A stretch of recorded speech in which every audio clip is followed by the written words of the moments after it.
আচ্ছা, তোমার এত বড় বড় সুন্দর চুল, ওই চুলগুলিকে এত ছোট করলে তুমি একটু কষ্ট পেলে না?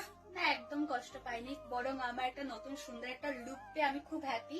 আর আমি সবসময় রিঙ্কু আন্টির থেকেই চুলগুলো কাটি, তো আবার আর রিঙ্কু আন্টির থেকে চুল কাটলে তাড়াতাড়ি চুল বড়ও হয়ে যায়, তো এর জন্য আমার চাপ নেই, এর জন্য ছোট ছোট করে কেটে নিয়েছি।